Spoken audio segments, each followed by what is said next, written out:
महान संत बोधिसत्व संत एक महान संत थे। वो जंगल में रहा करते थे। उनके विचार बहुत ज्यादा शुद्ध और पवित्र थे। दूसरों को सुख देना उनका परम धर्म था। वो कभी किसी को अपनी झोपड़ी से भूखा नहीं जाने देते थे। उनके विचार और स्वभाव देखकर सभी उनकी आराधना किया करते थे। वो दूसरों की सेवा करने को ही जीवन का कर्म मानते थे। उनकी मृत्यु अचानक हो गई। उसके बाद उन्होंने मोर के रूप में पुनः जन्म लिया। इस जन्म में भी वे बहुत खुश थे। जब उन्होंने मोर का जन्म लिया तब उन्हें एक दिन याद आया कि वो एक महान संत थे। मोर होते हुए भी वे मानव जाति की खूब सेवा करना चाहते थे। उनका मन अकेले कभी नहीं लगता था। वो हर किसी की मदद करने के लिए हमेशा आगे रहते। जंगल के जानवर हों या फिर पशु पक्षी कोई भी, हर किसी की मदद करने में उन्हें परम आनंद मिलने लगा। एक दिन मोर के रूप में उन्होंने सोचा, कल तो बहुत बड़ा शुभ दिन है जब मेहमानों को भोजन खिलाना चाहिए। मुझे कुछ तो करना ही होगा, मगर अब मैं एक जानवर की अवस्था में हूँ। आखिर कैसे भोजन पका सकता हूँ? उनके पास मेहमानों को भोजन खिलाने के लिए कुछ भी नहीं था। फिर उन्होंने अपने शरीर को ही भोजन के रूप में दे देने का फैसला ले लिया। फिर एक दिन देवी माँ दासी के रूप में उनकी परीक्षा लेने के लिए पहुंची। मैं बहुत भूखी हूँ साधु महाराज। सफर करके बहुत थक चुकी हूँ। मुझे कुछ खाने को मिल सकता है? देवी दासी के रूप में थी, मगर मोर समझ गया था कि उसका परम कर्तव्य क्या है, भूखे को खाना खिलाना। मोर ने आव देखा न दाव और सीधा आग में कूद पड़ा। अपनी जान देकर उन्होंने भोजन का प्रबंध किया। तुरंत देवी माँ अपने असली रूप में लौट आई और उन्होंने मोर की जान बचा ली और कहा, बोधिसत्व, सच में तुम एक पवित्र आत्मा हो। आज के बाद तुम ये जन्म मरण के चक्रव्यूह से आजाद हो जाओगे, अमर हो जाओगे। मैं तुम्हारी भक्ति और सेवा भाव से बहुत खुश हूँ। हर इंसान को तुमसे कुछ ना कुछ सीखने को मिल सकता है। शेर और भूखा राजा। एक जंगल में दो शेर थे। उन्होंने जंगल के दो हिस्से कर रखे थे। एक था जग्गू शेर, उसके हिस्से के जानवर उसके साथ रहा करते थे, और दूसरा था शेरू, उसके हिस्से के जानवर उसके साथ रहा करते थे। जग्गू और शेरू दोनों अपने साथियों से बहुत प्यार करते थे। जंगल के पास एक महल था। महल का राजा जंगल से रोज एक जानवर खाने के लिए मंगवाया करता था। जग्गू और शेरू बहुत परेशान आ चुके थे। शेरू यार, ये राजा तो बहुत बुरा है, रोज एक जानवर मंगवाता है। ऐसे तो सभी जानवर खत्म हो जाएंगे यार। पर अगर हम रोज जानवर नहीं भेजेंगे तो वो यहाँ शिकार करने के लिए पहुँच जाएगा। उसमें हम भी मारे जा सकते हैं। ऐसा करते हैं, कल एक सभा बुलाते हैं, फिर सभी जानवरों की सलाह भी मिल जाएगी। अगले दिन सभी जानवर एकत्रित होते हैं। आज हम महल के राजा को सबक सिखाने के लिए एकत्रित हुए हैं। अपनी सलाह हमें दें। तभी लोमड़ी कहती है, हाँ, शेरू, आज तो तुम्हारी बारी थी। क्या तुमने जानवर महल में भेज दिया? हाँ, आज तो भेज दिया, पर आगे से नहीं भेजूंगा। सभी जानवर बहुत रोते हैं, उसे देखा नहीं जाता। हाँ, पर मैं किसी को नहीं भेजना चाहता। तो सुनो, कल हम एक नहीं कम से कम 5 जानवर जाएंगे। मेरे साथ कौन कौन चलेगा बताओ? सभी जानवर सोच में पड़ जाते हैं। मैं चलूंगा। मैं चलूंगी। मैं। जग्गू और शेरू सभी जानवरों का आपस में प्यार देखकर कहते हैं, कोई नहीं जाएगा, सिर्फ हम दोनों जाएंगे। अगले दिन जग्गू और शेरू दोनों महल पहुंच जाते हैं और राजा से कहते हैं, महाराज, आज हम खुद आए हैं, आप हमें खा लो। हम और कभी जानवर नहीं भेज सकते, नहीं भेजना चाहते। इसका हमें बहुत दुख है। हम उनका दुख नहीं देख सकते महाराज। महाराज कहते हैं, हाँ, शेर होकर उन जानवरों को बचा रहे हो? तुम तो खुद एक मांसाहारी हो। नहीं महाराज, हम किसी जानवर को नहीं खाते, सब हमारे दोस्त हैं। क्या कहा? तुम जानवर होकर मांसाहारी नहीं हो?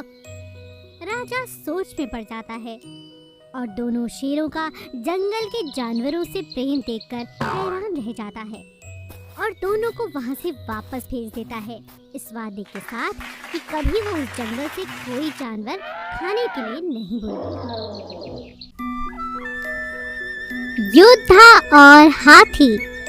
एक बार एक योद्धा गजराम से उसके मित्र ने कहा, मित्र, बहुत दिन हो गए हम कहीं शिकार पर नहीं गए।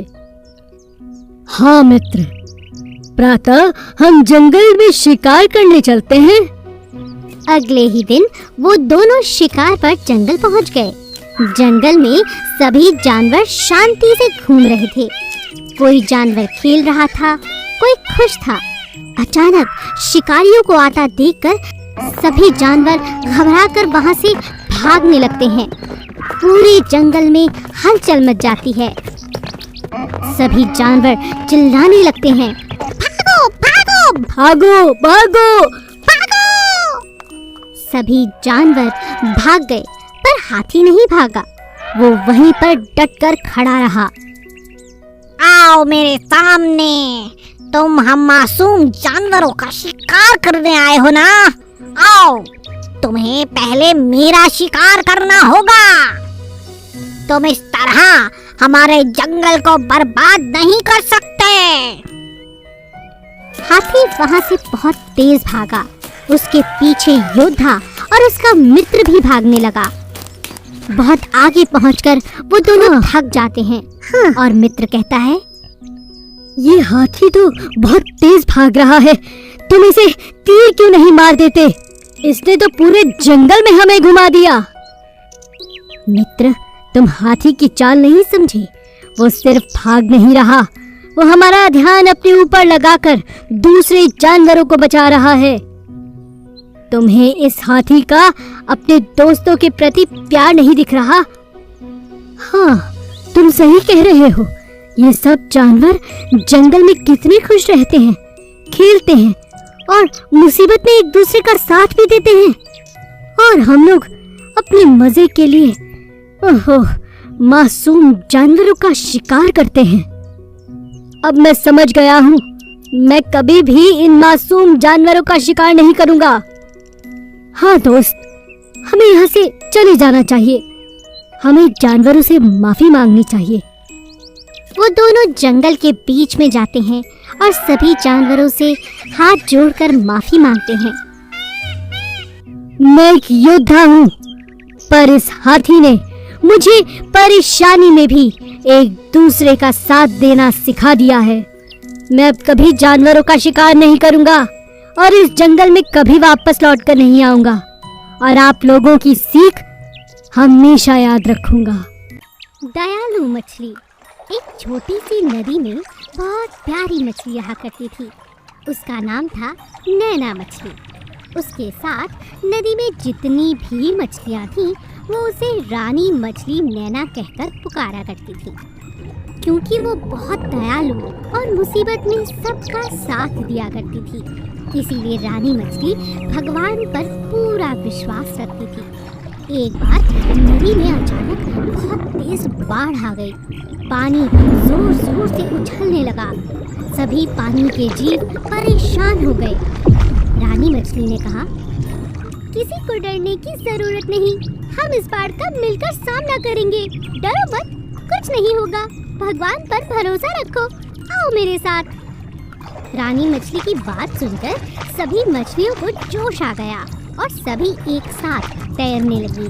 और तैरते तैरते वे सब जहाँ पानी का बहाव हल्का था वहाँ पहुँच गईं। तभी एक छोटी नन्ही मछली को बहुत तेज भूख लगी, तो उसने कहा, मुझे भूख लगी है, मुझे बहुत भूख लगी है, अब मैं और आगे नहीं बढ़ सकती, बहुत तेज भूख लगी है मुझे।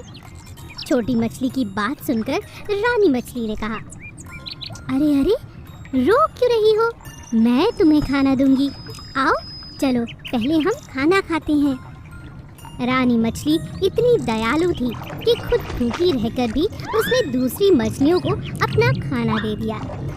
डरो मत, हम सब यहाँ पर सुरक्षित हैं। यहाँ पर बाढ़ नहीं आएगी क्योंकि यहाँ पर पानी का बहाव बहुत कम है। सभी मछलियाँ बहुत खुश हो गईं। पर कुछ दिनों बाद उस नदी का पानी सूखने लगा। मछलियाँ डर गईं। अब क्या होगा? वो सब रानी मछली के पास गईं। रानी मछली प्रभु के ध्यान में मग्न थी। रानी मछली, आंखें खोलो और जरा देखो, यहाँ पर तो पानी कम हो रहा है। जल्दी कुछ करना होगा। तभी रानी मछली बोली, तुम सब डरो मत, कुछ नहीं होगा। प्रभु पर भरोसा रखो, सब ठीक होगा। चलो मेरे साथ आओ। रानी मछली अपने साथ सभी मछलियों को लेकर जाती है और सब मछलियों के साथ मिलकर वहाँ से निकलने का रास्ता बना लेती है, जो एक तालाब में निकल रहा था। सारी मछलियाँ मिलकर रास्ता बनाती हैं और एक एक करके वहाँ से निकलकर एक तालाब में पहुँच जाती हैं। सारी मछलियाँ बहुत खुश होती हैं और सब मिलकर रानी मछली का धन्यवाद करती हैं।